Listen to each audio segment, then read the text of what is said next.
Yeah. Well. Episode 19 of the DROD and Shaniac Sports Podcast. I was out last week. Thank you again to Nate B. He is the GOAT. Obviously, again, bringing his NBA wisdom to our pod. But I'm back this week. Me and Shaniac, DROD and Shaniac for episode 19. I think we got one topic on our mind. Oh, is that the 1-9 for this week? I like that. Yeah. Oh, Is it correct? Mine was backwards? I don't No, know. mine, you got it forwards. I'm going to rely on you for that one. You got the thumbnail and everything.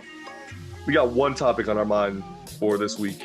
And, it's a bit of a gloomy afternoon here. Nice time to spend indoors and just catch up on some NBA basketball. NBA playoff basketball, I might add. There's been a lot of good series so far. I think the best series has been the New York-Atlanta one up until maybe today, just because of how close those games ended up being up until today. I don't know. There's also the Portland-Denver series that is now tied up because just Dame refuses to let this team die. And Melo. Melo is determined he's not letting to not let his team die, and he's not gonna lose to Denver. They were booing him the other day. The disrespect. Disrespectful. Disrespectful. So yeah, it's so crazy. You can't treat a man like that. Absolute disrespect. The nerve to boo that man. One of the best players in Denver history, and you're gonna boo him. Just because he came back on I think he's top 5, right? Top 5 in Denver history. It's really him. AI, I guess, if you want to count him, but he was washed by that point, low key. Later on. You have Kiki Vandeweghe, and that's really it. There's like a big really center in like the 80s or 90s or something. That I don't know. I'm not gonna try to remember that. I'm not a Denver Nuggets fan. But Alex English? Did he play for the Nuggets? No, I don't think so. Oh, wasn't there a guy who just died too? No, that was Mark Eaton. He played for the Jazz. That was Jazz. Okay. Freaking mountain teams, but okay. Suns Lakers. I thought that was gonna be a better series considering what happened in Game 1. I thought LeBron was tired. I thought AD was tired. I thought that team was gonna be facing the heavyweights. Yeah, Chris Paul. That body part right here. Yeah. I don't know what popped in there. Me neither. Ruined the series. When he did his little Chris Paul breakdance on the floor and grabbed his shoulder, I was like, did he pinch a nerve? Did he dislocate his shoulder? Like, what is going on? And there's apparently a muscle right there that he just... I don't know what muscle he popped there, but it ruined the whole series because he's enough to beat the Lakers. Yeah. That Game 1 was exactly that, is that he, even with his injury, was still just like hitting those step-back fadeaways and just dishing out to D-Book, who was just going off the first game. You can tell now that Suns team is frustrated now because LeBron now has his no loss policy in effect. He didn't do the 0 dark 30 this year, did he? I was shocked. No, he didn't. Yeah, I thought that was different. I usually wait for those. It's the social media stuff that's going on with like racial inequality and stuff like injustice and stuff like. He can't go quiet this year. He can't. It's impossible. Yeah. So he has to go crazy. Yeah. I don't think he did it last year either because of the bubble stuff. During the bubble stuff, there was a lot of like injustice and stuff going on too. So that makes sense. Okay. And even AD after the first game, AD looked exhausted after that first game. He was cold. He was just between Jake Crowder and Ayton, just turning that man into fried chicken, to free lunch. I know. Barbecue Joe's barbecue chicken. Bro, I'm glad he turned up in these last 2 games because I'm not. It's a little bit more of a series. It's a little bit more of like what we want to see from AD, I think. Or just, I guess, people in general, Lakers fans, if you even want to admit. But it's just another nod to the fact that, like, any team that LeBron is on, you can't count them out until it's the very last second of the game. I still do believe that a fully healthy Suns team beats this Lakers team. If Chris Paul never got hurt, it would be probably 2-2 right now instead of, was it 3-1 or 2-1? It's 2-1. It's 2-1. But you think a 2-2 series sounds about right after like 2-2. Yeah, because if you look at it, I'm not going to go down 3-0 to this team. They won. I think they'll have trouble. Yeah, but yeah, they won the first game. The second game, they deserve to lose because Chris Paul didn't really shoot that much. He was diming people, and they were bricking. The only person that was there was only two people that were going crazy, and that was Devin Booker and who was it? Which one of the Ayton. Bridges brother? I don't know if it's it's McHale. It's McHale. He's on the McHale Suns. Bridges. He But was Ayton has going been a crazy. Factor. Yeah. No, yes, he's been dominant. I'm saying he was guarding Bron, and he was actually like playing good defense. Like, of course, you're not gonna stop Bron, but you can slow him down. Like game one, he slowed down Bron to the point that I was shocked. I was like, whoa, Bron might be old now. And then, of course, in game two, he goes crazy. Game three, he goes crazy. But I think the series should be 2-2 after this game today, but it's not going to be. Like if Chris Paul comes out healthy for some reason, like a couple of days off, made his shoulder good, 100% it should be 2-2. Because Devin Booker is going to be upset. Really close. Yeah, Devin Booker. That's the thing. Is that I think those last two games that the Suns lost, where they lost, fairly close games. They were close games up until like the last 2 minutes, where the Lakers, LeBron specifically, took over. And you could tell, like you can see it in his style of play, in a lot of their style of play. Devin Booker was given hard fouls, and Jake Browder got into some weird mess like game two or was that late game one. But once you let that Lakers team come and physically basically abuse you for like the next 3 quarters, you're gonna be mad. You're gonna be frustrated. They tied that series up after what was that, last Tuesday, and I already knew. I was like, man, the Suns after game one thought that they were gonna have a easy series with the Lakers because they figured, oh, they're tired still from last year. Game two happens, they lose. Okay, let's come back for game three. Game three happens, they lose by double digits. Now you're in deep threat. Because like after today's game, you can tie the series up. You got to go back to LA, and then you go back to Phoenix, and then you go back to no. They're going back to Phoenix. Yeah, so they do got to go back to Phoenix. I don't even think that the home field factor is that big of an effect in Phoenix. I mean, those fans are loud and they're excited for this team to be back in the playoffs, especially the 2 seed. But it's the Lakers. That's the reality. It might be a factor though, because game one, they got trounced. I mean, like the only reason why it was close is because of Bron. Like AD, granted AD's hurt, so regardless, he wasn't going to play his best. Too. Yeah, I wouldn't say Bron's hurt. Don't let Bron fool you. Bron not hurt. He's in his head. He might be in his head. He might be in his head about his ankle, but Bron's not hurt anymore. They wouldn't let him play if he was gonna put himself in danger. Oh yes, they would. Oh, all right. No, not himself in danger, but that's what I'm saying. If he still had this same ankle injury, LeBron would not have sat out. He knows how important like this season still is to him. He's not. LeBron's a psycho. That's the thing, is that he will literally play with no foot. He's not hurt. Yeah. When he sits out, he's hurt. LeBron is a psycho. I'm not. Yeah. Him and Donovan Mitchell. I haven't seen him do that since the finals in 2014 against the Spurs. The whole AC thing and the heat, dehydration thing. Obviously, that's serious. You don't want to like pass out on the court, I'm sure. But this ankle injury, yes, it's in his head probably. It's not going to stop him from dropping 30 points today. Next game. Him, for a 10 Donovan Mitchell, Chris Paul, they're psychos. Because even though Chris Paul doesn't have the handles like he should because his shoulders hurt, Chris Paul is still balling. Like, don't let it fool you. Like, of course, he has to sit out in some of the big moments because he can't shoot. He cannot physically. He has to shoot like this now because he can't get his arm up. But he's still a psycho. Game one, he proved that of this series, and it was very apparent. Like, he's a psycho. You're right. Let's look at another series. One that ended yesterday, the Bucks and Heat. What happened there? I mean, we talked a little bit about it before the episode, but let's get into it. Giannis said, there's a saying, don't play with your food. We didn't want to play with our food, so we didn't. 4-0. Go home. Go sit down. We don't want you here anymore. The team that gentlemen swept them last year, 4-1, they came and washed them this year. And rightfully so. Giannis wasn't hurt. And they have Drew Bledsoe and Drew Holiday instead of Eric Bledsoe. Drew Bledsoe, of quarterback. Combine both players. You have Drew Holiday instead of Eric Bledsoe, and now you have PJ Tucker instead of whatever bum was trying to guard their best player last year. He was a power forward. They didn't have anybody. But I don't remember any of the power forwards there from last year. It was probably Giannis having to play that. Yeah. Giannis played the 4 last year, but there was another guy that would come in and play. But the only thing is they lost. What's his name?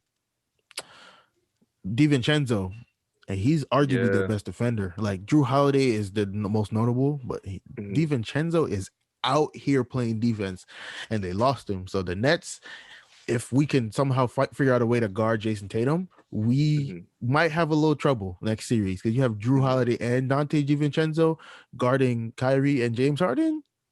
No one's gonna have an easy night. I can tell you that. Yeah. But let's stick with this series. Payne, you said that Miami was worse this series compared to last year, even though it was the same team. Yeah. I mean, I agree with that. I do think that this Bucks team was a lot better than last year's team, despite Giannis getting hurt. Giannis played. No, he didn't play the last 2 games. Yeah. The ones that they actually won, which is hilarious, actually. Yeah. But replacing, Drew Holiday from who was there last year? Was that Eric Bledsoe? Eric Bledsoe at point guard. Yeah. He's the point guard for the Pelicans right now. That's Eric Gordon. Eric Bledsoe. Eric Gordon is the shooting guard on the Rockets or something like that. I don't know what team. That's who it was. You're right. You're right. I'm thinking of 2 different guys. You know why? Because they also have the other dude from the Rockets this year. Is PJ Tucker. Tucker. Yeah. That's it. But Drew Holiday, we talked about him in the past. He's a dog. Defensively, probably one of the best defensive point guards in the league. Probably offensively, one of the better shooting point guards in the league. He's literally coming off as a second or third option on this offense, on this Bucks team. Because, no one's stopping Giannis inside. He hit a 3 yesterday that I was like, there's no way. Oh, Giannis doesn't hit threes. And he just hit one. As soon as I said it, I was like, let me not talk about Giannis anymore. Let me stop talking about this, man. Chris Middleton's been good. He's been doing his job.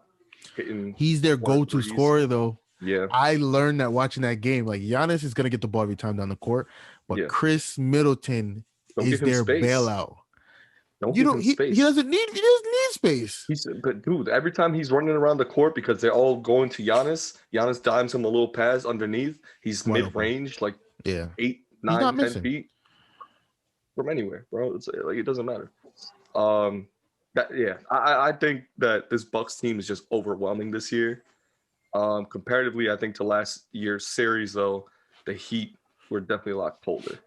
Oh, so, a lot colder. You talked about Tyler Herro being non-existent, basically, this entire year, pretty much. We got a visitor. We got a Deja. Yes. Come on. Whoa, what's up?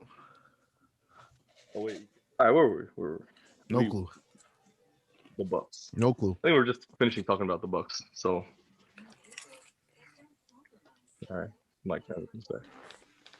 Yeah, I think we finished talking about the Bucks. So, the Bucks. They're gonna be the Bucks. They're gonna give every team they play trouble as long as they can shoot. I think they're playing you guys next. It's mad luck. Yeah, but the issue is with us.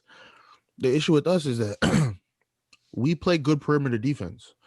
Our interior defense is a problem. So as long if they can figure out a way to shoot consistently, and Giannis is gonna have his way in the paint. Unless they start playing DeAndre Jordan or Blake Griffin gets the stamina of the gods in the game 48 minutes. Yeah. He's gonna have his way in the paint. So all we really need is to lock up the perimeter, and we should be fine because our offense is good enough to withstand that regardless. The issue is if he starts pulling a Jason Tatum and starts hitting fall away jump shots, which is very unlikely. But if my guy starts hitting fall away jump shots and he's putting people in the mix and then pulling up, then we have no shot. Mm-hmm. Mm-hmm. We are a better team. Yeah, quote unquote, unquote on paper because we have 3 of the top 10 players in the NBA. Mm-hmm. But Giannis is the best of the best. Mm-hmm. Him, KD, Bron, AD, they're like if you want to put Jokic in there, they're the top 5 players in the NBA right now. Embiid, I guess. Embiid is a little better than Jokic, but Jokic can win MVP. So, those are the top 5 players in the NBA right now. Mm-hmm. Everybody else, you understand what I'm saying? So if we can lock up Drew, because Drew's gonna lock somebody up. He can't lock up both. Yeah. That's the only thing that's giving me some hope. He can't lock Kyrie and KD and Harden at the same time. Yeah, so as long as we take Drew out the game, which is very unlikely, but it's possible. Chris Middleton, put Bruce Brown on Chris Middleton. Tell him don't move. Mm-hmm. Just don't move. Mm-hmm. And when he's not in the game, put Joe Harris on him. Don't move. Face guard him like we did Trae Young. Just face guard him. Mm-hmm. We have a shot. Have Drew Holiday follow Kyrie around. Just around. That's dumb. That's dumb. I mean, that doesn't make sense. You'd have to have him do that because he's not gonna. He can't. He would have to guard Harden. Or Kyrie. He would have to guard Harden. Too. Yes, Harden. You think he'd get better at guarding Harden? I don't think. Yeah, because Harden's the ball. Harden's the primary ball handler. Harden has the ball every time down the court. Harden has the ball every time down the court. So you're gonna put So you put Drew Holiday basically on the point guard, which would be in this case Harden. Yeah. Okay. Yeah. Okay. I mean, if that's the fact, then you just keep Harden on the perimeter. Let everyone else work inside. That Harden dish from the perimeter. That's fine with me because he dropped 41 on the Celtics from the perimeter. He was pulling 3 after 3 after 3. I mean, he's gonna have Drew Holiday on him if that case happens again. So he probably wouldn't be doing the same numbers. But you let he could shoot up his job. Remember, he's 6'6". Let KD work inside, outside, wherever. KD's going to be the most unguardable person on the court. You'd have to put Giannis on him the entire game. And he's They're going to put PJ Tucker on him, and PJ Tucker is going to get jump shot after jump shot right over his head because KD shoots from here. I know KD shoots from. Bro, it's going to be a clinic if they don't find out a good way to figure out how to stop KD, bro. That would be next round though. You guys would probably take the Bucks. The other game I wanted to highlight that's pretty much over, like the series in general on the East, is the Sixers and Wizards series. I mean, Russ has been pretty much dogging the entire series. Bradley Beal's been playing pretty good. I don't think we've seen him go like the full extent. Like we've seen Beal drop 60 points almost in the regular season, 40, 50 points in the regular season. He's still a little hurt, but also I think just not the same player as of the playoffs. I think it's hard. It's hard to go when you're crazy. Playing Ben Simmons. Yeah. When you have to play against the Sixers 7 straight games, you're going to be tired by game 2. Even if you're one of the most elite scorers on your team and division and the conference. There's no bad defender on that team. Yeah. Which is why they were the number 1 seed. Yeah. They lock. All around, they lock. Embiid might be the worst defender on the team, and he has the easiest position because there's no elite centers in the East. It's really just him. He just has to play big. Just get his rebounds, score inside. It's literally just him. He's the only elite center in the East. Unless you want to count Bam as elite, but Bam is too inconsistent offensively, so he's not really struggling on offense. Defensively, I'd give Nerlens Noel from what he's picked up this season as one of the better defensive centers in the league. Oh, yeah, 100%. I mean, he's only really focused on his defense because his offense has been okay. Embiid, on the other hand, we're going to talk about the Sixers, has been a monster this whole series. Simmons has played pretty well. All the shooters, they've got Green, they got the other Curry. Did they pick up the other small guy? They always have. I'm thinking JJ Barea, and I know that's wrong. No, that's not him. There's nobody else. It's really just Danny Green. If you want to count Matisse Thybulle, but he's really there for defense. There's Seth Curry. That's really it. They have. Whoa. I forgot his name.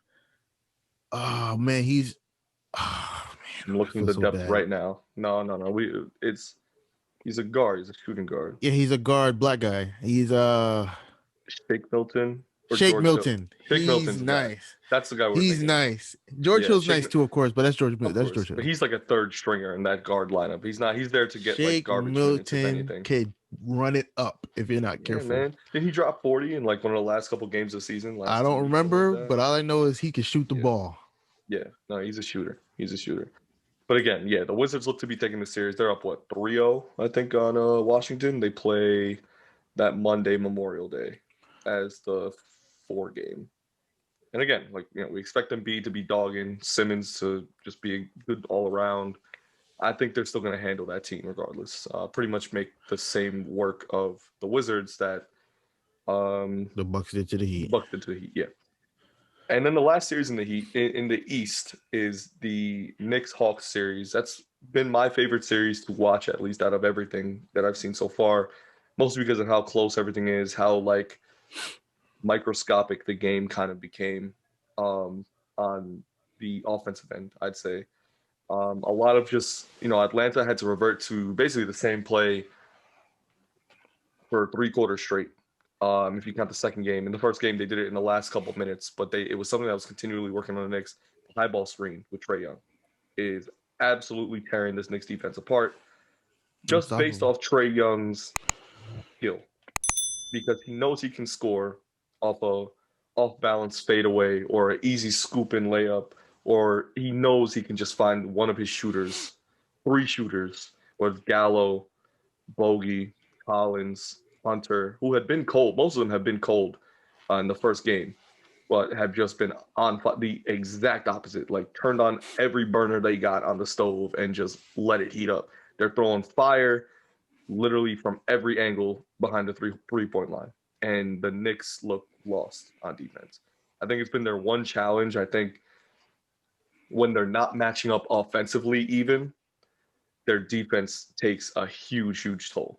Mostly because, you lose momentum in that sense, but also Tibbs has such a focus on lock your guy down, lock your guy down. But when you do lock your guy down, how does that translate into offense on the other end? It slows down. They slow down the pace of play. Even today, in today's game, Derrick Rose got a nice steal, and they had numbers. It was him and I think Bullock just running streaks down the court. Trae Young was in the middle backpedaling. Should have been an easy layup. It was RJ. I think it was RJ. Dish. It was RJ. It was RJ who got a nice steal on Trae Young and Bullock. RJ dishes to Bullock. Bullock could easily just bounced it back to RJ, but instead he takes 9 steps. He didn't get called for trouble though. He did. Unless we're talking about 2 different plays, then it was today. Today he got called for travel. I could have sworn RJ went to the line because I thought RJ got fouled. No, I'm bugging. I'm bugging. It was hilarious. I saw it. I was like, Jesus Christ! Like, how can you not turn that easy numbers play into an easy 2-point layup right there? Instead, you got to turn the ball over. But that's kind of been the story, I think, of the entire series, is that the Knicks play lock defense. We know that. We've known that the entire year. But their offense doesn't translate it, especially when Julius Randle's not hot. That's been another major factor of their losses, or the reason why they're down. Man, is today 3-1? Are they down 3-1? Yeah, if they lost already, then it's 3-1. Yeah, Atlanta's up 3-1. I thought today they would have won just because first game in Atlanta 2 games ago, and they're just getting like the playoff jitters still off from playing at home. I don't know, man. Again, this offensively, this team is pretty abysmal. DROD has been our best offensive player, and he was coming off the bench the first 2 games. He's a starter now in game 3, game 4, and somehow the offense has been worse. So that's the only place where we fare pretty badly. Obviously, we're looking next season for a major upgrade in the offensive scoring department. Personally, I think the Knicks have right now, as currently situated, the only thing they're missing is Julius Randle understanding how to play as the number 1 in the playoffs. Option. Yeah. He doesn't understand the concept of, yes, we all know you're the best player in the team. We're going to double you. He got doubled, what was it, 8 times last game, and he was lost every single time. No, it was he gets doubled almost every time he touches the ball. And maybe they jump out and guard another guy who's close, but every time Julius Randle touches the ball, the defense is looking at him. Yeah, they get close, but I'm talking about legit double team. He only got double team 8 times. But that's a lot. Yeah. That's a lot. Like, I think we think because whenever somebody closes in, that's a double team. No, I mean a legit double team. When the people get close to him, I've seen people get close and Randall get to the basket. His issue is not that. His issue is when he gets double, like legit, we're both guarding you right now.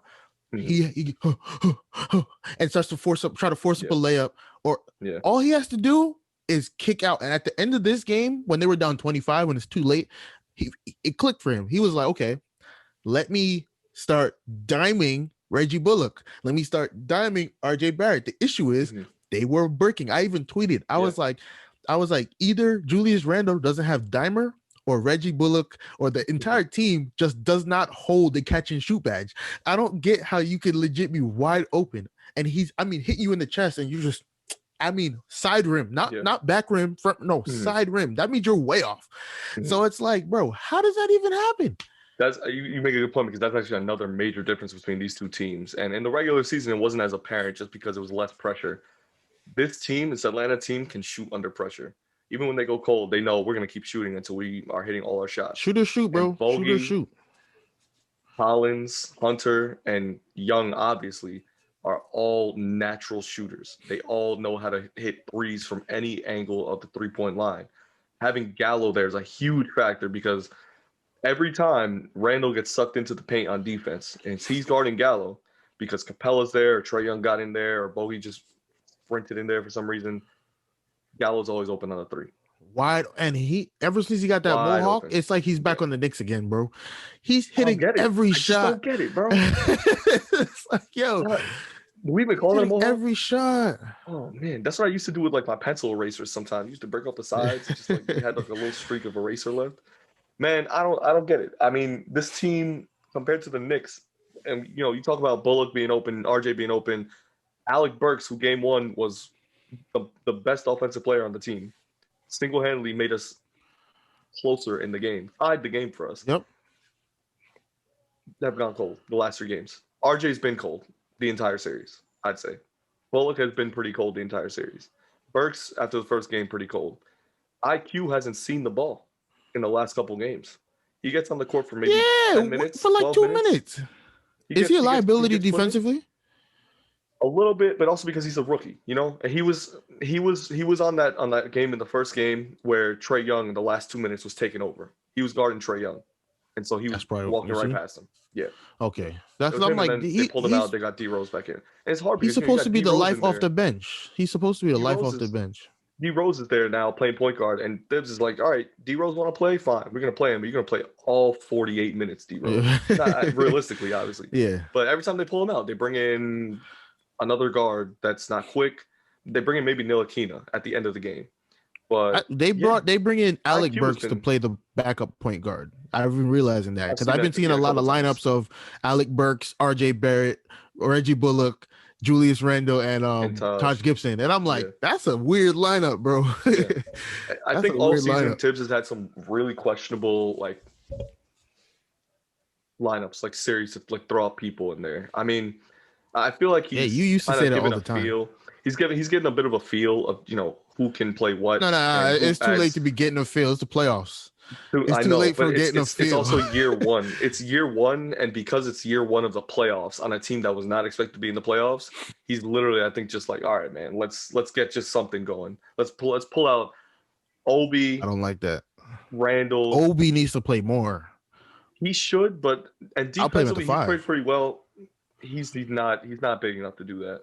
I'm not saying to start or to play major minutes, but your small lineup is better than their regular lineup. If Capella, D-Rose, RJ Barrett, Reggie Bullock, Julius Randle, and Obi, maybe you switch them, put Julius at the 5. That lineup would wash the Knicks if everyone played their role. I mean, would wash the Hawks if everyone played their role. I disagree only because Capella, the mix of Capella on the inside, and the Hawks would just instinctually know to put Gallo at the 4 because they know, okay, we'll put our biggest guy that you're gonna have to pay attention to on the inside, but as soon as he gets doubled, tripled, whatever, he's gonna dish out. Capella's gonna have why triple him? Double. Julius Randle should be enough to slow him down. You gotta remember. Capella's got the size on him still. Clint Capella is not that good. And he's there for defense. Guess what? He's been this series on Taj Gibson. He's been pretty good on Taj Gibson. Okay, because that's the issue. It's on Taj Gibson. Taj Gibson is like 46 years old. That's a natural 5. He's not a natural 5. He's a power forward. The issue is he has to play the natural 5 on our team because he's one of the biggest guys. Nerlens Noel. You said it about 5 minutes ago. Nerlens Noel is one of the best defensive centers in the whole NBA. But easily the Eastern Conference. Probably the best in the Eastern Conference. Maybe. Where's he? They play the same. Yes, I understand, but he's not that hurt from what I saw. Unless I missed something, he got really hurt in the last game. In game 1, he was already coming in hurt. In game 2, he got hurt again. Game 3, he played really, really restricted minutes. Game 4, I don't think he played today. I don't think Nerlens Noel played today. I think that's my issue. I'm like, bro, we had Randall playing the 5 and Josh Gibson started the game. He started the game and then it went to Randall. Yeah. But I think I would rather play Julius Randle at the 5 and have Obi start at the 4, because when Obi comes in the game, you can see the energy on the court changing. He's a super energy booster. You're absolutely right about that, because he had the Garden rock in game 2 when he had that block on Capella, and then Rose dished to him about 40 feet down the court, and he put up the jam. Like, bro, he was going off. He was going off, and he definitely provides a different aspect to the Knicks. It's something that obviously we want to see build in the future, but I hate to just like dismiss this series as let's just move on to the future, because instinctually, based on how well the Knicks have performed this season, think that the Knicks can still give Atlanta a series. I don't think they're out the series down 3-1. I think they can go back to New York. Could even still win a game. Let's be real. I think they could win the series. They won 2 games in Atlanta this year, and realistically, Atlanta goes cold in the beginning of the 4th quarter. It's happened in all 4 games. They went cold. That's why the Knicks came back in game 1. You know why? That's why they won in game 2. That's why they only lost by 13 in game 3, and they lost today by double digits. Less than 15, I think, in game 4. Is that Atlanta goes cold at the beginning of the 4th quarter. Trae Young is usually off the court. Thank you. And 2 is that the other shooters just. It doesn't matter about the rest. He is not on the floor because they were hot the entire game. You gotta understand, the entire game. When he comes off the floor, no one knows how to get everybody else open. Mm-hmm. That's the issue. No, that's I want to go back on something. Nerlens Noel did come in and play today, but was not effective at all. He played. There's a reason. Slow.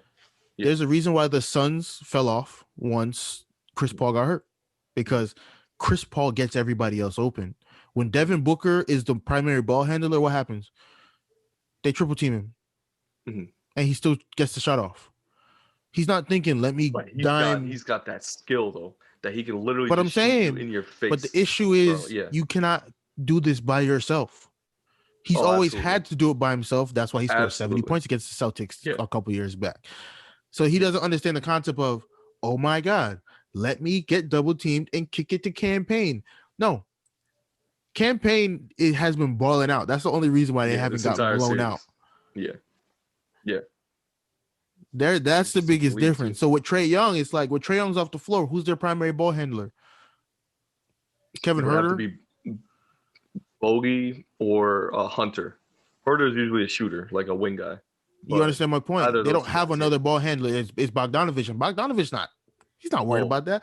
Also, Lou Will off the bench. Lou Will off the bench has been. Lou Will not passing the ball to nobody. He's not passing the ball. He comes in the game to shoot the ball. In the first game, he pretty much was assisting the whole time because he knew he had shooters on the outside. It's the same shooters. There's a reason why he's a 3-time 6th man of the year. Not because he was passing, because he shoots the ball 25 times a game. Like, not anymore, but he shoots the ball 15 times a game off the bench. And it's like, bro, how do you even get that many shots? Dribble, fade away.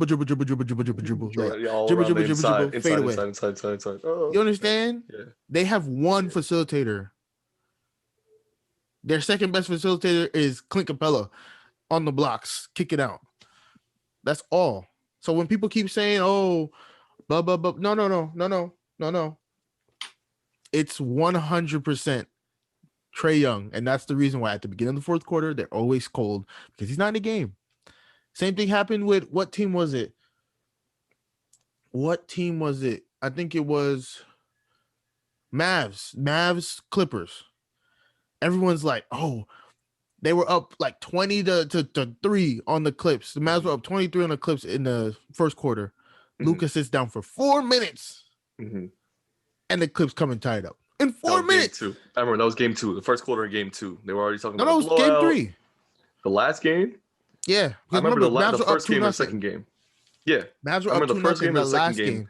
And they were already talking about Luka dominating the 1st quarter and the the Clips being silent. But that was last game, yeah. Yeah, it was okay. Yeah, I'm seeing it here, yeah. because their one facilitator is out the game. Of course, the Mavs actually have other facilitators. They should. They have Jalen Brunson. The little like chart that shows you like where everyone is, like the two Yeah. lines. You see the Clippers like flatlining, like dead. The first like 4 minutes of the first quarter, and you see Clips going up, Mavs going up. All of a sudden, it's up here. Yeah, they're like nearly tied. And that's why they won the game, because Luka got a little hurt, and it's like if he's hurt, he can't play. He can't play as many minutes because he has a little neck thing, and he can't shoot with that neck thing, even though he's still knocking down threes. But you gotta understand, he'd still drop 40, I think. Jalen Brunson is not Luka, so at the end of the day, it doesn't matter how good the Mavs shooters are if no one is getting open because they don't have that guy that everyone has to focus on. Everyone's cold. Plain and simple. Those are good points. Actually, I do want to move to the West because I think we covered everybody in the East. We didn't cover Celtics Brooklyn, but that's a gentleman's sweep. Move on. No, gentleman's sweep. I'm gonna yell it. Gentleman sweep. You gave him one game, just one game you gave Jason Tatum one game to heat up. He dropped 50. He's not doing it again. Gentleman sweep. Yeah. He's getting I don't even want to talk about it. Gentleman sweep. Yeah, it's not happening. Harden had. He got me so tight. That's crazy. It got me so tight because they kept switching. Putting Bruce Brown on Jason Tatum. Are you mad? Are you mad? I get Bruce Brown's an elite defender. Jason Tatum is 6'10" with like a 7'8", 18 wingspan. And you putting Bruce Brown, 6'4" Bruce Brown? Man, come on now. Y'all didn't think that through. Y'all didn't think that through. Switching on Kyrie Irving. I think they let Jason Tatum get a breath of fresh air before they just bring him right back down to the depths of the ocean. I think if it's me, you put KD on Jason Tatum, even though Jason Tatum was 5 for 7 on KD in that game. But put KD on Jason Tatum and don't switch. We don't need all three of them to be elite scorers. Put KD, because KD's the best defender on the Nets. Put KD on Jason Tatum and say, I'm taking your lunch money today. Let's do it. Me and you. Don't call no switches. Me and you.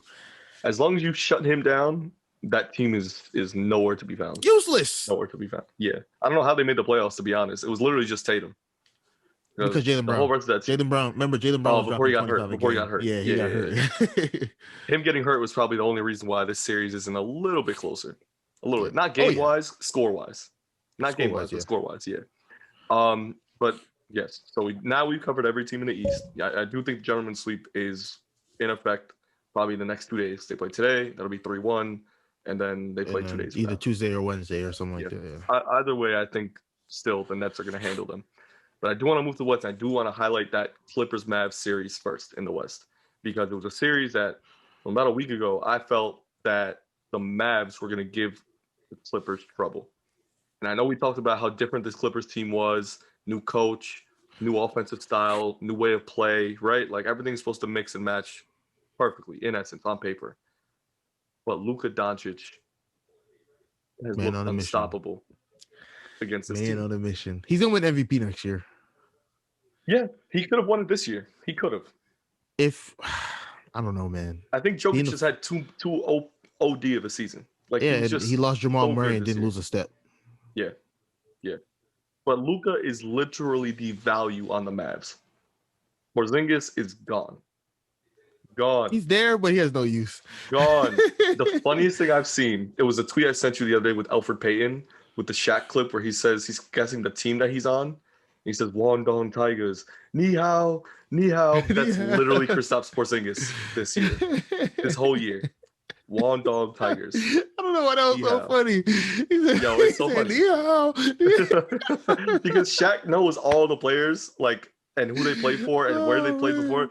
And they just pit him against Barkley. My God. Because Barkley has no idea. He's just a cloud, bro. He's up there.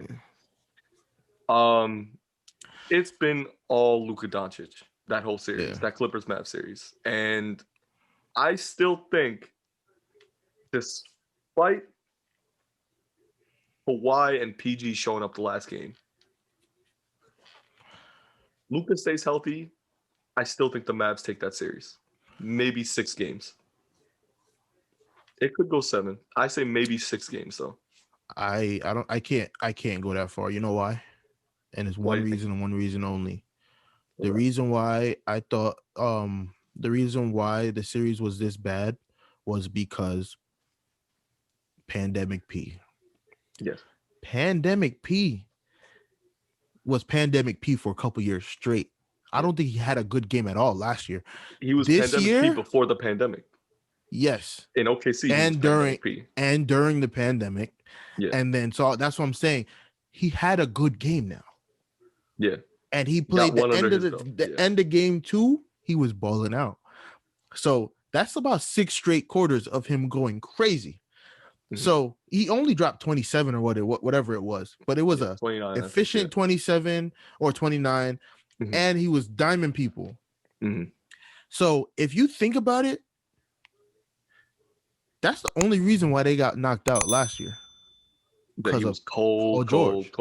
Yeah. So if he continues this streak of being Pacers playoff P, the Mavs don't have enough to stop him. It's definitely going to be about how efficient he can stay consistently. Because offensively, 100%. Offensively, it's about how well he can complement Kawhi. Kawhi is going to do his job. Kawhi is going to get you whatever he wants. 30 plus. Whatever he wants. And play lock defense at the same time. On the opposite end, though, you got to watch for Luka, because Luka's going to give you 40 and do whatever he wants. He's going to shoot you 50 feet. But then it comes down to Porzingis and Tim Hardaway Jr. Hardaway's, I think, they play factor. well. Yeah. Oh yeah, way more of a factor. Porzingis has been useless. Yeah. Like, he's there, and you have to worry about him because at any moment he can get hot, and at any moment he can just reach up and grab a rebound over your head without even really jumping. So he's that guy. So we can say that he's a non-factor because he plays like he's a non-factor. But at the end plays of the a lot day, of minutes. That's the other problem. He plays a lot of minutes. He has to. He's the second best player on the team. That point at, anytime he can get hot can happen at any of those 30 plus minutes he plays. Yeah, exactly. Any moment. Yeah. That's the issue. So if he plays well, if he gets back to Knicks Porzingis, you guys have, not you guys, you're not a Clippers fan, but Clippers have a real problem. They have a real problem because Luka, Anthony Davis. Oh no. What happened? He got hurt. He's still down the floor. They're gonna call timeout. Is it on defense or on offense? Oh, he's there on defense. They were on offense and he got hurt. He was laying on the ground. He's up now. He's up. Okay, we're good. But yeah. What's it called? If Porzingis gets it back to Knicks Porzingis, then you have Luka, who is Paul Pierce. He plays just like Paul Pierce. He's playoff Paul Pierce right now. Yeah. Slow motion, step back 3. Yeah. In slow motion, you have all the time in the world to block his shot. It's not like he steps back and he's like, and he hits from 30, he hits from the hash. Slow motion, he gets smacked like Paul Pierce too, bro. Laughing. He's calling you small as you drive down. Yeah, man, he's going crazy. So if you can't, you're not gonna stop him regardless. But if Porzingis gets hot and Tim Hardaway continues to play well and Jalen Brunson is playing well, then we could talk. But if playoff P comes back, gets rid of Pandemic P, gets rid of that guy, that bum, that shouldn't even be in the NBA. If playoff P comes back, he said, y'all gonna mess around and see Finals MVP. That's what Paul George said. So, and it is the first round. You better keep it calm, Paul George. So if that comes back, then we cooking with grease because the Mavs don't have enough. And I feel like Clippers, who would they play in the next round? Clippers Lakers would be a better series. Are they the 4? They're the 4. Okay, it'll be Clippers. So it'll be the Nuggets if the Nuggets take the series. Clippers Jazz. One against the 4. Okay. Clippers are going to win that series. Even though Donovan Mitchell's a psycho, Clippers are going to win that series. And then Donovan Mitchell's going to get tight. And he's going to come south with the Knicks so that we have both basketball teams in New York being good. Actually be good? Yeah, word. I already saw the jersey swap. Someone already got the Photoshop down. They said the same thing about Dame Lillard. Because Dame Lillard, if this doesn't work out for Portland this year, if it doesn't work out for Portland this year, they said Portland might be like, all right. He signed the max. He's not going nowhere. Portland might be like, you know what? We've tried this for way too long. He signed the max. Tried this for way too long. I'll even take CJ McCollum. I'll take CJ McCollum. I think it's more likely Either that that backcourt, Dame leaves than probably CJ. two of the best. I think it's more than that Dame leaves before CJ. Yeah, because Dame has all the power. CJ's they're not gonna get rid of CJ. There's a reason. There's a reason why Dame does have the power. There's a reason why DeRozan got traded and not Kyle Lowry. Because Kyle Lowry had the power. You're right. That's absolutely true. No, because DeRozan, they had to get rid of DeRozan. Like, it's one of those things where you're not gonna trade the second best player on the team for what? Like, but they did. What do you really gonna? DeRozan was the best player on that team. That's why he got traded, because they were getting back Kawhi. Oh, I was gonna say Lowry was the best player on that team, but no, DeRozan carried them to the Eastern Conference Finals. It was LeBron that shut them down. It took LeBron every year. I only think that those types of trades happen is because, especially when you have a dominant backcourt, the only backcourt that's untouchable, I think, the NBA is Klay Steph.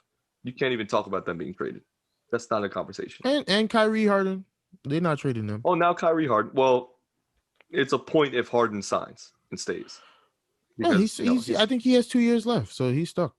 That's why we had to give up 58 picks and Karis LeVert. Yeah, we're the whole future. The whole future of our team. 3 of the top 10 players. I mean, still, regardless, I do think, though, yes, Dame has the power. I do think CJ, though, is versatile. Like, his contract, his value is going to bring Portland back, I think, what they want. Because they get to keep their star, the namesake. But they're giving away, one of the two in the duo for something greater in return. If you pick up CJ McCollum, and at the rate that CJ McCollum's been playing the last 2-3 years, you're going to expect to have to give up a lot. CJ needs to move to the 1. You think so? He's only 6'3". He's very small. Yeah, he's very small. Put him he's a great facilitator and a great scorer. It would probably fare better for him if he did play there. But I think realistically, which team needs a 1? I don't know. Knicks. I like the Knicks. Keep going. I like that the Knicks are one. Heat. Knicks, yeah. Heat. Yeah, the Heat. They're not gonna keep Oladipo. Oladipo's probably gone after this year. Oladipo's also not a 1. That's what I'm saying. If he moved to the 1, which team needs a 1? Knicks. You could technically say the Mavs, but Luka plays the 1, so ignore that. Pretty much. But he could go to Dallas. I could see him in Dallas as a second Clippers to Luka. Yeah, if he goes to Clippers, that's sick. Of course, they would never do that but Rondo's not going to be there forever. He's gone after this year. He's not saying that. Yeah, Reggie Jackson is not the answer. No, Pat Beverly barely even starts anymore. So you need a point guard. Yeah. Tell you, move him to the 1. It could happen. I do like. Only reason he plays the 2 is because Dame is a top 3 point guard in the NBA right now. Exactly. We were talking about the Clippers Mavs series, and I think we left it off. I think that the Mavs can still take the series if they don't have an answer for Luka. But you're saying that as consistently as Paul George has been playing, he hasn't been consistent. Well, I'm saying the last game and a half. 6 quarters. That's a consistency. Okay. Yeah. Is that as he plays as consistent as he has been the last game and a half, 6 goals, yes. Then you're gonna have a problem. Yeah. Because look, the second Luka came out that game, Paul George went nuts. Yeah. And then what happened? Even when Luka came back in the game, the Clippers kept that distance because Paul George was balling out. Kawhi's gonna do Kawhi stuff, so you don't worry about him. We said he's gonna drop his 40 almost a game. But yeah, let's go to another series. Let's look at this Nuggets Blazers series since we were just talking about Blazers players, and talking about the Nuggets a little bit before that. Portland tied this series up 2-2. What was that, yesterday? Yeah. And honestly, I thought Denver was going to wash this team because Portland never fares too well in the playoffs, just from my own, recent years bias perspective, whatever you want to call it. But what was it, 2018 against the Warriors or 2019 against the Warriors? They were in the finals. They went to the Eastern Conference Finals. I mean, Western Conference Finals, and the Warriors washed them and then ended up losing Clay and KD and everything. But yeah. Again, just this series, I think, has been a lot more shocking to me, and to a lot of people, I'm sure, too, because this Nuggets team looked overpowered, and especially when they had Murray. But even without Murray, like, who was going to be the answer to stop Jokic? Jokic was looking to drop this playoff series 30-point triple doubles almost, and then his dish to MPJ every game is always like a lock shot. You're always going to have Michael Porter Jr. on the outside because that kid is just pure shooting ability, man. In an essence, like pure shooting essence. But they did lose the first game and the most recent game by a decent amount, by double digits both times. And despite the second game, I think the Nuggets have kind of stayed toe to toe with the Blazers. It could be on the defensive end. I think offensively they're a superpower, like I was talking about, but defensively they kind of lack something. There's two things, and this is the answer in every series, but this one is evident. When Jokic is a bum, they lose. Yeah. And when Melo is great, Portland wins. Yeah. When those things, both games that Portland won, Jokic was low-key bumming it up. Low-key, it was this game 4, he was a bum. But game 1, when they lost, he wasn't a bum, but Melo went crazy. Game 4, off the bench Melo was going insane. Yes. Insane. So you gotta understand, when Jokic bums it up, they're gonna lose because that's their only player, like their only notable star. Yeah. Of course, you had, like you said, MPJ's elite, not elite, but he's very good. You have Aaron Gordon, who's nice. Will Barton. You have a bunch of people. Is Will Barton still on that team? He's hurt too. He's hurt. Okay, but you have, that's their only star. Dame is gonna give you what Dame gives you. CJ is gonna give you what CJ gives you. It's all about Melo. Because when he's on the floor, that's their third option. So if Melo, you had Norman Powell, who's going to be Norman Powell, but you have when Melo balls out, Portland wins. When Jokic balls out, the Nuggets win. It's that simple. Yeah. If both of those things happen at the same time. Yeah. These games are going 110, 120 points per team, right? So offensively, it's a shootout. I think also on the defensive end, like Jokic, yes, he's a great rebounder, but he's also a great scorer, more so. As a defender, he's okay. Like he's still too kind of like bulky and doesn't have like the side to side like agility to guard like bigs. But then again, you look at the bigs on Portland and you're not really looking at anybody too. It's Nurkic. And Nurkic. But Nurkic has been that last game he locked up Jokic. I felt bad. I'm like, Jokic has been doing nothing against Nurkic. But the Nurkic hurt, and I think that it takes away from his play a lot. Like he's obviously a lot slower. The leg injury, like, just kind of. Yes, that when his leg snapped against the Nets, I'll never forget that. Yeah. Ooh, and they showed that replay like 150 times that game. I hate when they do that, bro. And I think that same night, over and over and over. That same night was when the Suns' backup point guard, not campaign, the third string. What's his name? Something Carter. Was it him or was it somebody? Remember that day? It was that same night that Nurkic broke his leg. I hit you up because in the Suns game, I think his name was like a while ago too. Something Carter, and his leg snapped in that same game, like the same night. Not the same game, of course, because it was Nets, Blazers, and Suns, something else. But his leg snapped that same night, and I was like, man, what is good? Javon Carter. Yeah, I was like, man, what is going on with these NBA players? Drink some milk. Get them bones strong. How both of y'all legs snap on the same day? That's the most unrealistic basketball injury, and it happened twice on the same night. And then I think like 2 days before that, Gordon Hayward broke his, and then like a week after that, Caris LeVert broke his, and it's like, bro, what's good? That was a weird stretch of basketball. Epidemic.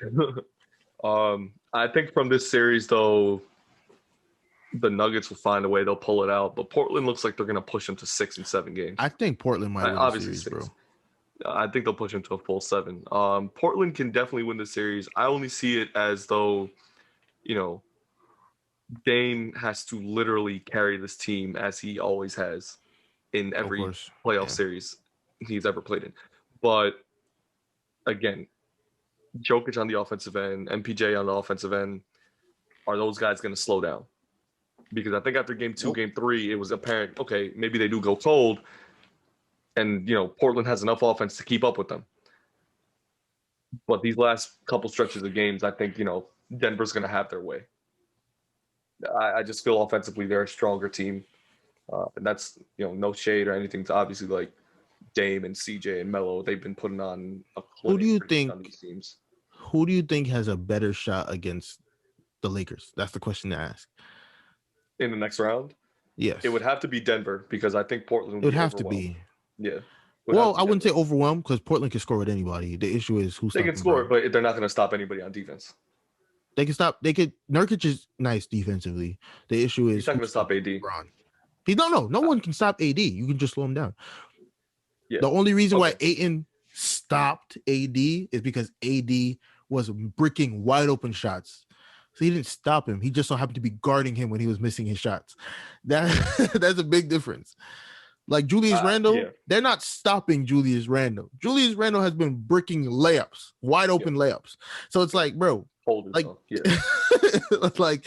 he's getting double teamed, but he's still getting pretty easy layups that he was making during the regular season. So that's the same thing with AD. That game 1, putbacks today. It just so happened to be within 10 feet of him with his hand up. He wasn't guarding him. Yeah. But to answer that question, Denver would probably fare better. Yeah, Aaron Gordon, MPJ. Yeah, you have people that can play Aaron defense. Gordon's there. Aaron Gordon has been the most quiet person in this playoff series. He's been playing. He's been balling though. He's been playing good defense. I think that's been the one defensive stand.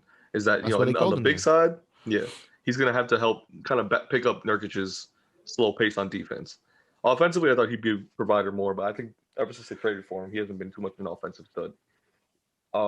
Next series. We'll move on to the next series. There's only a couple more. We only have the Grizzlies Jazz. That's it. Oh God, we haven't talked about the other ones.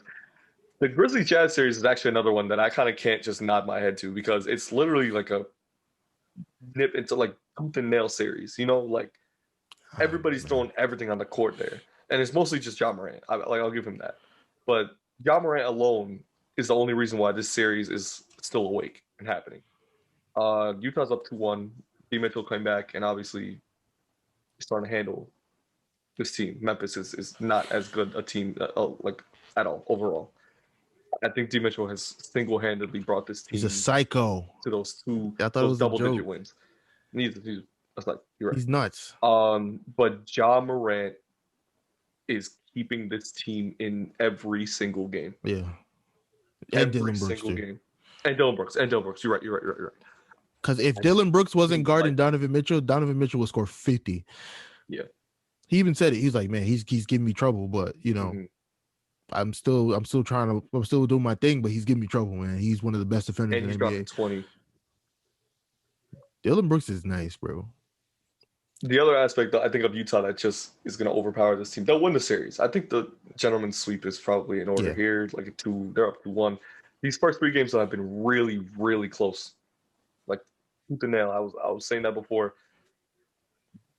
Wait till the bench comes in, and that's when you'll see where these teams are mismatched. Because Utah's bench is basically a whole starting team.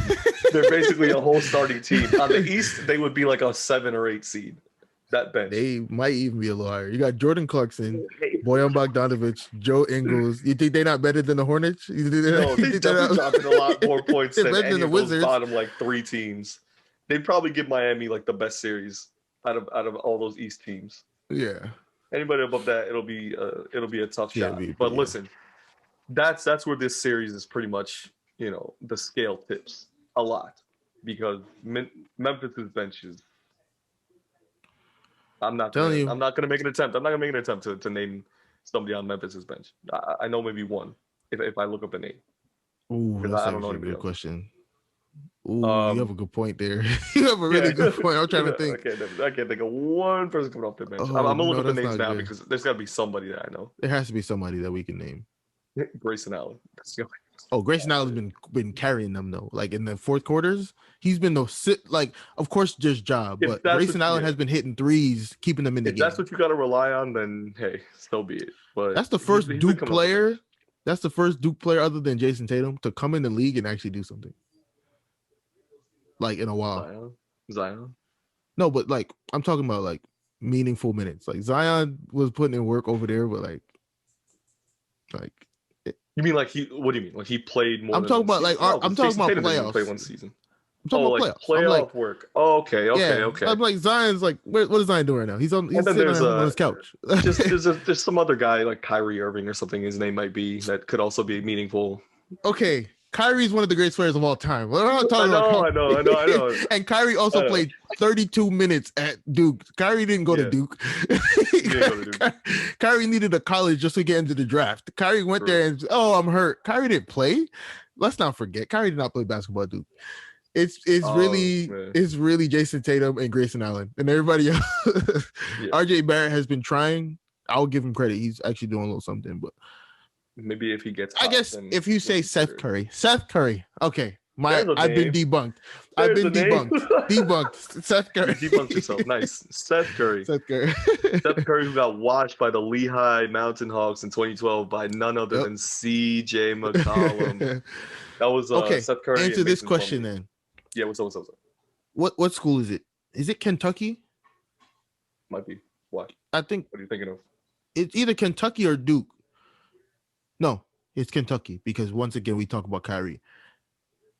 You can tell the story of basketball without Kentucky. Without Kentucky? I guess now that AD won the championship, you can't tell it. But like before AD, name a Kentucky player that won a chip. Like that was a focal point on the chip. Focal point on the chip. There's none. I mean, in the history of basketball, there's none. North Carolina, you have MJ. That's obvious. Duke, you have Kyrie. You have who else from Duke? Technically, did JJ Redick ever win a chip? I don't think so. JJ Redick? No. Yeah. All right. The last player before AD was Jody Meeks with the Raptors. And I said focal point. That's sick. Rajon Rondo is also before that. 07-08 on the Celtics. Actually, on the Lakers, because he was on the Lakers. He wasn't a focal point, but he was there. He was the focal point on the Celtics. Okay, so other than that, it's really just the two of them. Duke has players Prince on the Boston Celtics. Come on. Let's not do this. Riley in the 60s on the Lakers. The 60s. You see my point? Yeah, man. You can technically tell the history of basketball and leave out Kentucky, and you won't really miss much.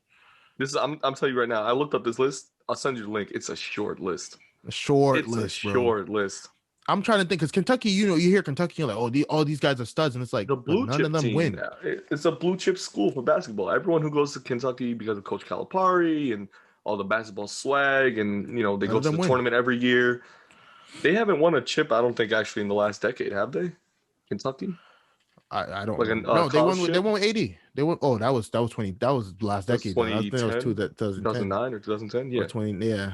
So you're right. Okay, they won maybe one, but yeah, they haven't been they themselves haven't been a focal point in college basketball. So yeah, and that's understandable. That makes sense. So that's my whole thing. Is like Duke, UNC, Kansas, and Kentucky are supposed to be like the top four. Like I went there, I'm supposed to be elite in it. Yeah, you can tell the story without Kentucky. Mm-hmm. It's bad. It's sad to say. Like now, AD is making them relevant. But no one in the NBA that went to Kentucky, you're looking at like, wow, they're gonna be the greatest. Like they come out of college looking like that, and none of them win. Mm-hmm. DeMarcus Cousins is on the Clippers right now, sitting right in the bench. Yeah. Where's you could talk about Duke. Duke is nice. Yeah. Even Duke low key is Jason Tatum, Kyrie Irving, and then a bunch of John Wall. That's what I'm saying. No, John Wall. That's what I'm saying. Like, yeah, that's the other name that I'm thinking of. But even still, nothing. That's crazy to think about. I was thinking about that the other day. Like, I can't name one Kentucky player that won a chip, other than AD. In the next 3 years, you're gonna see Kevin Knox, the third. JK. I don't know if he's going to the team next year. I tweeted today, and it was the funniest thing. I was like, I'm watching the Yankees game and the Knicks game at the same time. I'm like, I'm watching the Knicks game with no sound. And Kevin Knox is giving me a better effort than the entire Yankees offense. And Kevin Knox has not seen the floor in probably a month and a half. Yeah. He's giving me a better effort than the Yankees. You weren't watching, but that last at bat by Judge to end the game, bases loaded. First, slider in the dirt, swung over the top. Slider outside, swung through it. Slider way outside, let it go. Slider right down the middle. Let it go. Let it go. Strike Nice. End the game. Bases loaded. Down 4. Bases loaded. Bottom of the top 9. He lets the slider go right down the middle. They lost 6-2? Yes. Bases loaded, top 9. Judge up. I left it 6-0 in the 6th, and I was like, yeah, I've seen enough Yankees baseball for a week. Listen, I mean, Andujar starts the inning. Clint gets a hit. No, I'm saying Andujar hits a little. Okay. I saw the little dropped catch that he had at first base. Yeah, but he doesn't play first base. Let's not talk about Deja actually saw that. We were like, Clint gets him to third. I think it was either Clint or Tyler Wade gets him to third. No, it was Clint. Tyler Wade strikes out. DJ strikes out. Stanton gets a walk. So now it's bases loaded, 2 outs. Aaron Judge goes up there. First pitch, slide in the dirt. I mean, swings like it's on a tee. Then the next pitch, slider outside. It was a close pitch. Swings right over it. Third pitch, the guy almost throws to the backstop. Judge, little check swing like he wanted to go after it for a second. Yeah. Then the next pitch, slider right down the middle. You know, Judge feasts on sliders down the middle. Right down the middle, just put his bat down and walked off. Two things. First off, I'm so glad this wasn't a baseball episode because I would not have known what to say for the last hour. Second of all, I'm glad that Aaron Judge can do that. I mean, swing at horrible pitches and then leave the great pitches right down the middle and kind of like for the even worst pitch you've ever seen in your life, because I've done that. And it makes me feel this much closer to Aaron Judge as a human. You feel me? Man, that's funny. He might be hilarious. Like up here in terms of height and stardom. That is But when hilarious. he does that, I feel like almost there. I can see his eyes. Shane, let's before we get speaking of bad things that have happened, you have to bring back your moment of the week, the year, the month, maybe the worst thing. You told me this already because I know what's happening. Worst thing I've ever seen in my life. Oh yeah. Anybody with half a brain would know what's going on here. So Javi Baez, we all know about this. Javi Baez, El Mago, the magician. Ground ball to third base. No. Let me set this up. Runner on third, 2 outs. Yes. Yeah. Think about that. That's key. No, runner on second, 2 outs. I think it was third. It wasn't third because it was third. It would have been home. It was runner on second because it was a close play at home. If it was that, he would have just ran home. Runner on second, 2 outs. Javi Baez hits a ground ball to third base. Remember, it's 2 outs. Yeah. 2 outs. Runner on second. He hits a ground ball to third base. Tell me what is the routine play? Okay. I want you guys to hear this out. When there's 2 outs,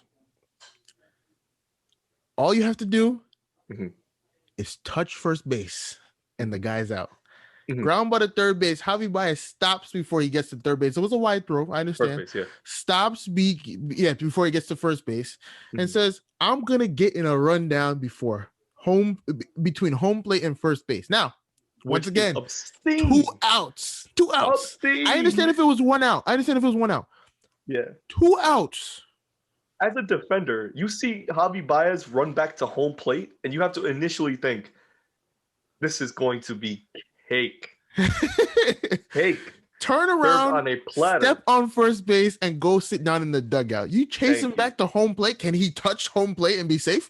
No, that's not a thing. He cannot touch home plate going back. And when I saw that, I was like, oh my God, the Pirates are the worst team in baseball. The Pirates make the Yankees look like they're the greatest team to ever touch the field. How is that possible? You don't understand how many people I sent that to. I sent that to friends who don't understand baseball. And even looked at that clip and said, can you explain what happened? Me? No, I can't. I don't know what this first baseman is thinking for the Pirates. I hope he never starts another baseball game again. Bro, and it was Colin Moran, I think. Colin Moran is one of the best players on the team. Bro, it makes shame. It makes no sense. Shane, all you have to do is turn around and touch home plate. And then the worst part about it too. Shane, Yeah. No. Let me say this. The worst part about it too, he chases Javi Baez back to home plate, and instead of tagging him, throws the ball to the catcher to tag out the runners trying to score. Tag Javi Baez. He cannot go past home plate. That's out. That's out the baseline. All he had to do was tag Javi before the runner got home, and he had 2 whole bases to get to. He didn't even have to tag him before the runner got home. It's still the first play.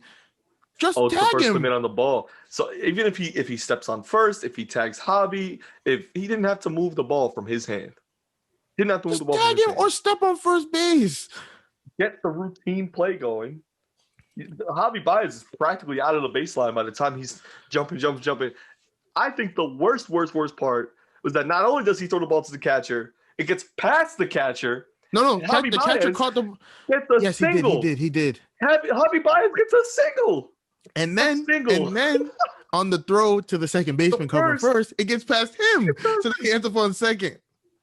And then the ball gets past the shortstop covering second base, and Javi Baez is like looking around. I'm safe, right? Go, Javi, go. Because they just want to see him do whatever. It's chaos. 2 things, Shane. 2 things.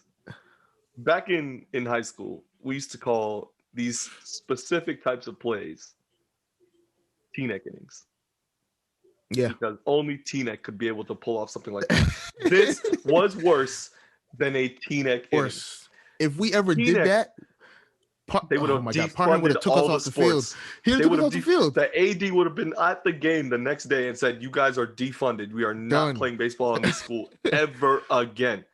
Bro. But while I'm at it, I'm defunding all the sports. No basketball, no football, no crew, no track. In all of my days, I've never seen something like that before. And the craziest part about it is that Javi Baez called the runner at home safe before he took off running down the first base. He saw the play happen. He saw it and went safe, and then took off and still got to first base, and then still got to second base. Shane, after all this commotion for your oh nah moment, what do you have to say to this moment? Probably the world's biggest. Nah. Oh, nah. And runner up. I got 2 because I haven't done this in a couple weeks. Today. Yeah, that's true. Get another one in. What's today? May 30th. Yeah. Is today May 30th? May 30th. Gary Sanchez gets a little mini single, right?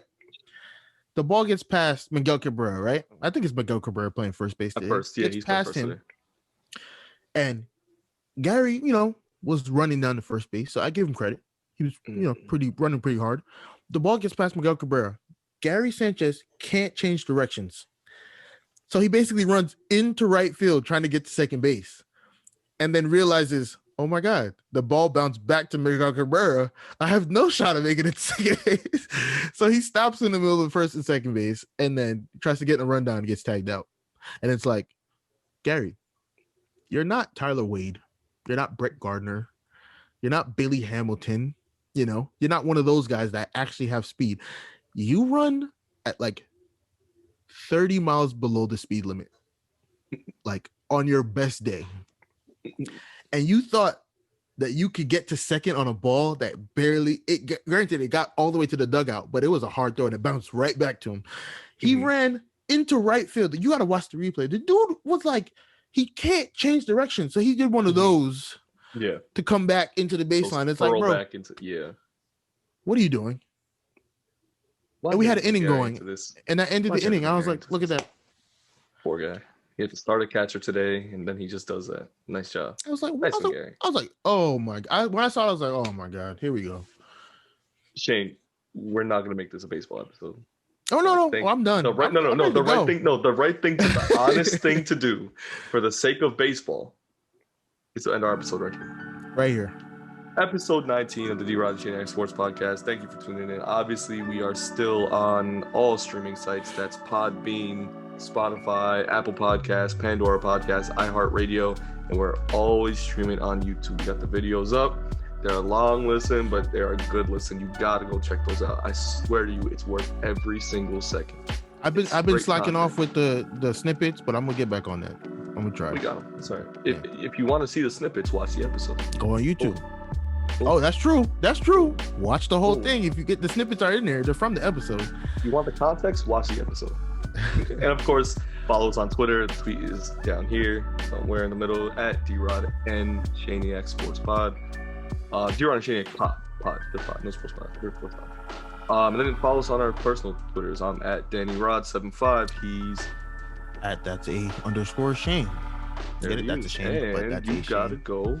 Yeah, it is a Shane, like just a single, not two. Yeah, but you gotta like that's a shame, but like that's a _Shane. You see, that's what I did. That, you know? Follow me on TikTok, Shaniac the Helmer _YT. Plug. You know, check out his YouTube channel because he's got a lot of MLB 21 content on there now, and all of it is good. And sports reactions, Yankees and Nets.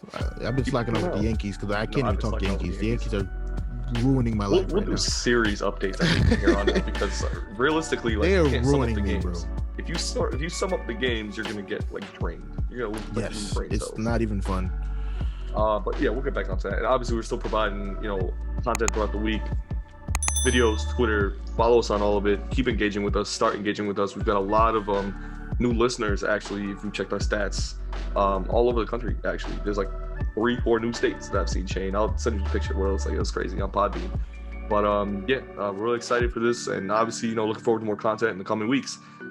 Enjoy the NBA playoffs. They've been really good. We've been enjoying them. We hope to see our teams move forward.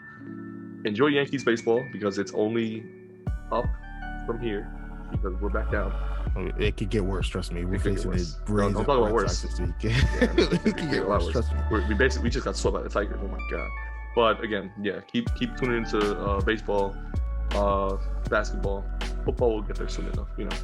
Julio Jones is the biggest news that's coming out of football right now. To Seattle, New England. I'm sorry, Seattle. And I think that's it. That's how we gotta. All right. Catch you guys later. No.